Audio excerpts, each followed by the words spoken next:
ഇപ്പോൾ ഇൻസ്റ്റ തുറന്നാൽ നമുക്ക് കാണാൻ കഴിയുന്നത് ഇതുപോലെ ടാപ്പ് ചെയ്ത് കോയിൻസ് ഉണ്ടാക്കുന്ന ഒരു ഗെയിമാണ്. ഇതിലൂടെ നമുക്ക് ക്യാഷ് ഉണ്ടാക്കാൻ പറ്റുമോ? സത്യത്തിൽ എന്താണിത്? ഇതാണ് ഹാംസ്റ്റർ കോമ്പാറ്റ്. ഇത് റിയൽ ആണോ ഫേക്ക് ആണോ? റിയൽ ആണെന്ന് തോന്നിപ്പിക്കാനുള്ള രണ്ട് കാരണങ്ങൾ പറയാം. ഇത് എയർ ഡ്രോപ്പ് ചെയ്തിരിക്കുന്നത് ടെലിഗ്രാമിന്റെ തന്നെ ടോൺ വാലറ്റ് വഴിയാണ്. അങ്ങനെ ടെലിഗ്രാം ഉടായ്പ സംഭവങ്ങൾക്കൊന്നും പെർമിഷൻ കൊടുക്കാറില്ല.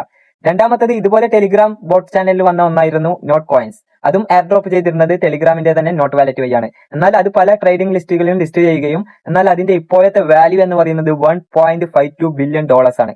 രണ്ടാമത് ഇത് ഉടായ്പാണെന്ന് പറയാനുള്ള സ്കാം ആണെന്ന് പറയാനുള്ള കാരണം ഇതിൽ നമുക്ക് യൂട്യൂബിലേക്ക് സബ്സ്ക്രൈബ് ചെയ്യുകയും അതുപോലെ ടെലിഗ്രാം ആപ്പ് പല ആപ്പുകളുമായി നമ്മൾ ലിങ്ക് ചെയ്യുന്നതോടുകൂടി നമുക്ക് കുറെ കോയിൻസ് കിട്ടുന്നു. അതുപോലെ ഡെയിലി ടാസ്ക് എന്നൊക്കെ പറഞ്ഞ് കുറെ കോയിൻസ് വരുന്നു.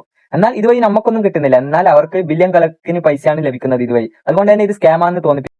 ഇനി ഇത് ട്രേഡിംഗ് ലിസ്റ്റിൽ ലിസ്റ്റ് ചെയ്താൽ നമുക്ക് ക്യാഷ് ലഭിക്കുമോ? ക്യാഷ് ലഭിക്കും. ട്രേഡിംഗ് ലിസ്റ്റിൽ ലിസ്റ്റ് ചെയ്താൽ ക്യാഷ് ലഭിക്കും. അതിന് എത്ര കോയിൻസ് വേണം? നമ്മുടെ പ്രോഫിറ്റ് പവർ അവർ എന്ന സെക്ഷനിൽ കോടിക്കണക്കിന് കോയിൻസിന്റെ തുച്ഛമായ